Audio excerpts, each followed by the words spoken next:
This episode of Engineering the Future is brought to you by National Bank, OSPE's official banking partner. National Bank's offer for engineers just got even better, now with exclusive access to virtual healthcare advisory and legal assistance services provided by its official partners. Find out more at nbc.ca/engineer.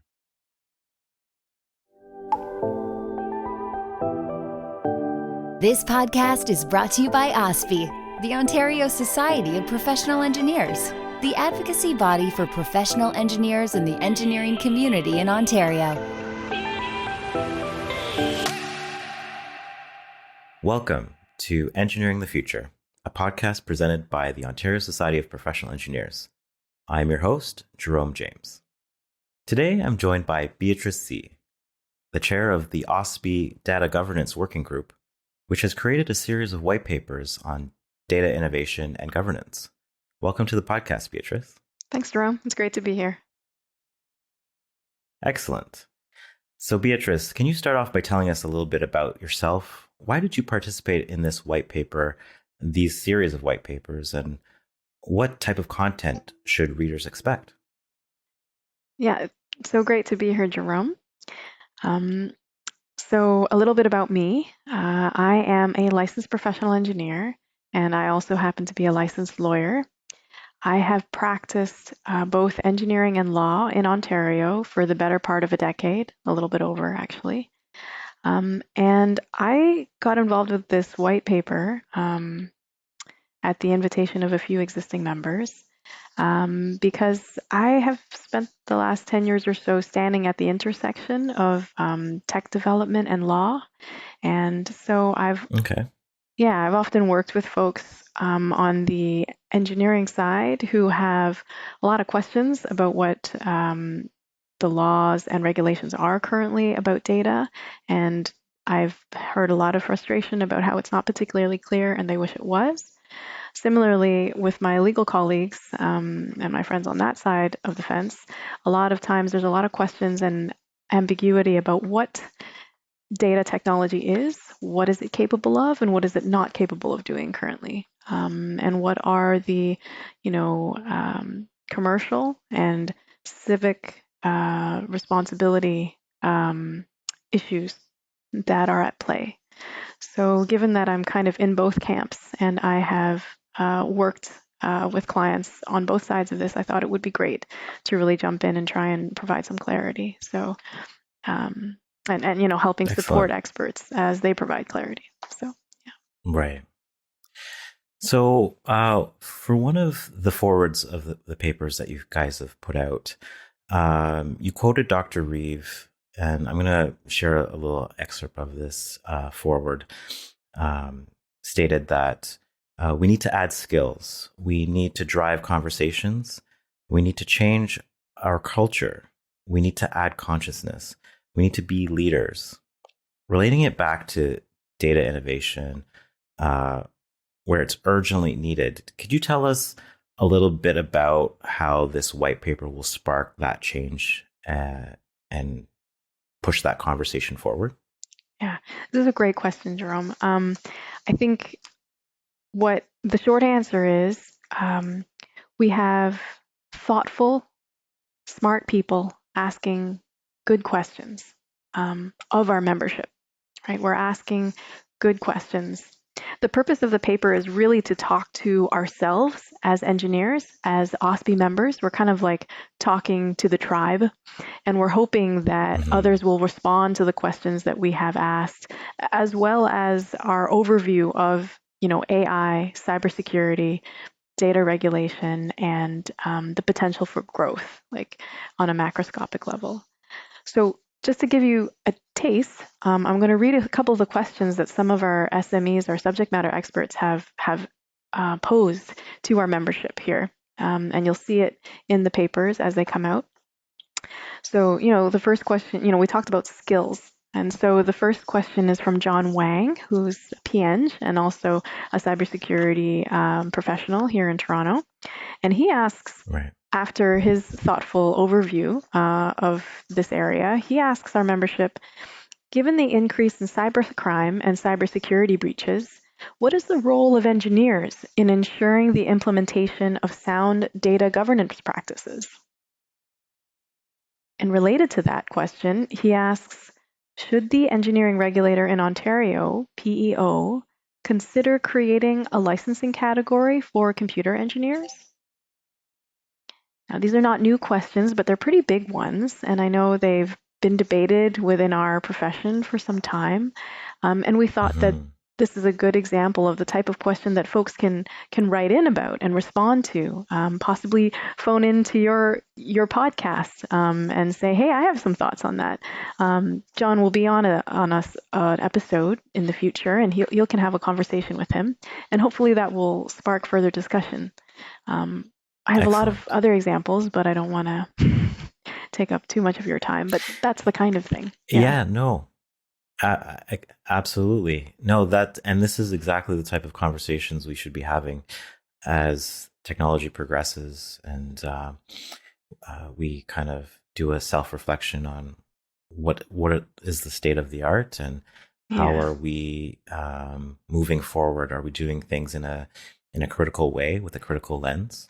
And it's really important to ask ourselves these questions and move forward in a thoughtful way. So Jumping on that, Jerome, before I leave my dear team members, because I want to give them all as much spotlight. But you asked a great question, right? Like, the state of the art, and what are we, how are we shepherding the growth of the art? Are we shepherding it in a responsible way in the right direction? And that made me think of a question that Mukul Asthana, who is also a P.Eng, holder of an MBA and serial entrepreneur and company leader, he asks, among other things, should access to a base level of internet be a civil right? It's kind of a big question, but he's done a fair bit of research and a lot of reflection based on his own business experience. And he's going to take readers through a couple case studies of other jurisdictions where data has been used to really drive growth, economic growth, and create new jobs. Lots have been written about this, but very specific to engineers. He takes folks through an overview of that. And I would be remiss for the tech heads who are really into AI. Our first session will be obviously AI. What is it? Big data. Where is it going? We have Peter Darvaux, who spoke at the last OSPE conference, as well as Emmanuel Corthe, who's also a practitioner in this area. And they ask questions similar to the ones that were mentioned by Dr. Reeve, which is, what skills and training do you think are needed to implement AI? What are the top 5 challenges for you as working engineers who want to support AI applications in your work or your enterprises? What are you missing when you're making cases for that? And how can OSPE help? We hope you're enjoying this episode so far. At OSPE, we're here for you, making sure government, media, and the public are listening to the voice of engineers. You can learn more at ospe.on.ca. So when does these series of conversations start? Okay, so I don't have exact dates, but I understand that I have it here, it's 30 pages. We're going to break it down into 5 sections. They're going to be released, I think, a few weeks apart, all in Q1 or Q2 of this year, so coming up. And we're going to lead, I think, with AI, artificial intelligence, big data, what is it? And then I think there will be podcasts with you. Each chapter, each author will have an episode with you, and you can speak to them in depth about what they've written and what their thoughts are and the questions that they've posed. So first will be AI. Second will be cybersecurity. Third, we're very lucky in this way. Third chapter is data regulation, and what is the current state of the law. And we have Sujoy Chatterjee, who is not an engineer, but a very learned and experienced lawyer in this area, and who has been working with us, embedded in our OSPE working group, to try and understand what the needs of engineers are, what kinds of questions do they wish they had more clarity about when it comes to the law. in this area. And we have some questions from a former OSPE member as well, staffer, who asked questions from civil society, right? Questions that are completely, not entrenched in the technology, but truly just from the user experience, like where are we going and what kinds of risks are we potentially opening up by not thinking about the civic and the social consequences of the technology we create. And then finally, we have the last chapter, which is Mukul Asthana, who's really focused on how data can be used to build a better data economy for the purpose of economic growth and prosperity. So, yeah, it's a lot, but Excellent. You're going to see a bunch of papers coming out in the next 2 or 3 months, as well as podcasts that will mirror that with you. So, yeah, that's what folks Excellent. can expect. I can't wait. These seems like very juicy topics that we all should be contemplating these days as we move forward. Can we talk about some of the topics that might be left out of those five? So we talked about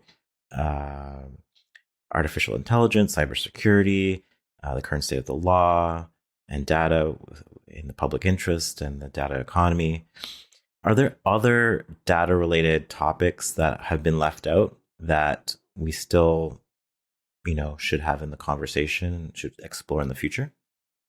Yeah, absolutely. I too come to mind as like the next step. Climate change. How do we use data technology and data innovation to really help our generation work on the problem of reducing carbon emissions and getting our society to a place where, folks can feel comfortable about the state of the natural world and the state of our retirement, right? What the world will be like when we retire. So that would be one for me. How do we, usually we're used to having a lot of these issues like siloed. Is it equity and diversity? Is it QVS? Is it data? When I think for a lot of engineers working in the world, a lot of this stuff is quite interlinked, right? So those who are working on climate change, data can very much be leveraged, and how can we leverage it to improve that work? And is there a carbon footprint associated with data that we're not aware of? Large server farms like that are usually invisible to most end users. Like, what kind of impact does that have? And should we be thinking about that? So that's one. The second area that I've just been thinking about lately is, how do public institutions use it responsibly to engender greater trust with the public? I think we've all been watching with a lot of concern and love for our country, a lot of the protests that have been going on around the world and around our country. And while everyone may have different views on vaccines and our obligations to each other, I think there is a core technical question there, which is, are we using technology responsibly? And are we listening to each other when we're not talking about the tech, right? Like, is tech helping us hear each other better and protect each other? Or is it creating greater division or mistrust? And if there is division and mistrust, maybe better communication is required. But I think these are fair questions. You kind of touched on my next question, actually, in the sense that moving into other jurisdictions outside of engineering within the greater Ontario aspect of and the public at large, how do you see these ideas, like you said, the future of civil disobedience and et cetera? How do you see these big ideas and these topics will change and evolve with respect to policy changes with better data in the future?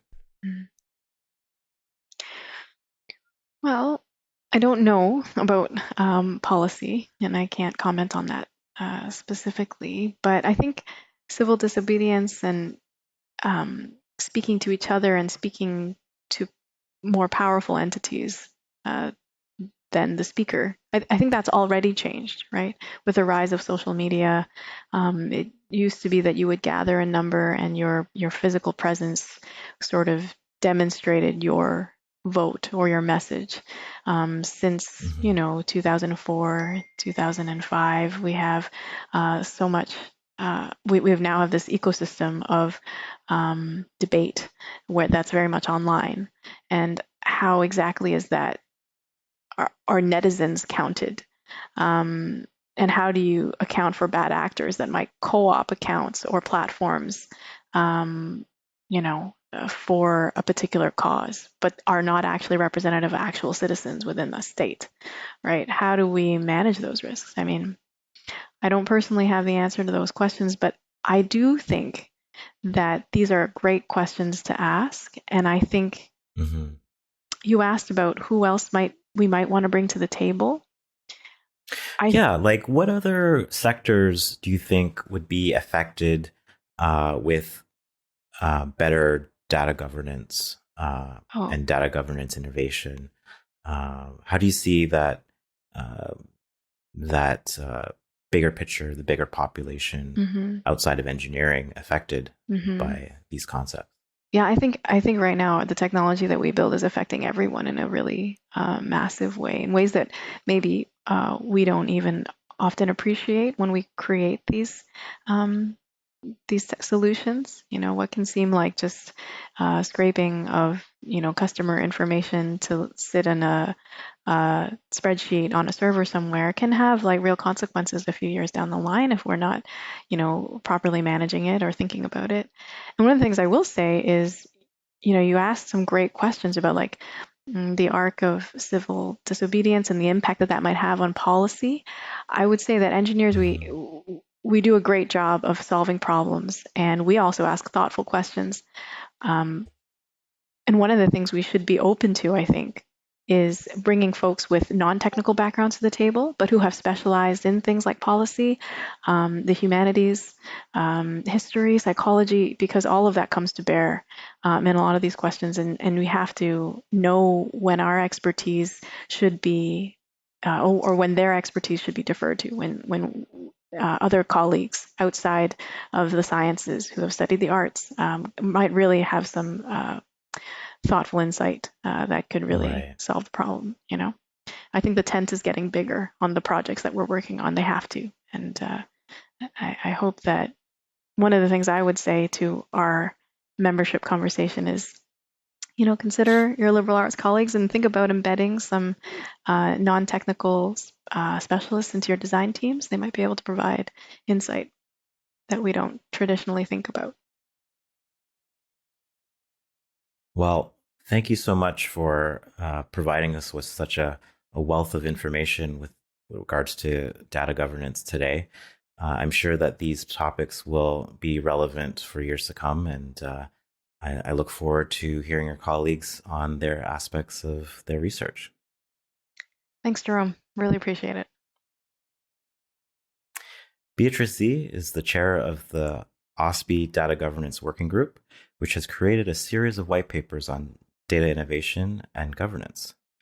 Make sure to keep an eye out for future publications of this work. I am Jerome James, and you've been listening to Engineering the Future.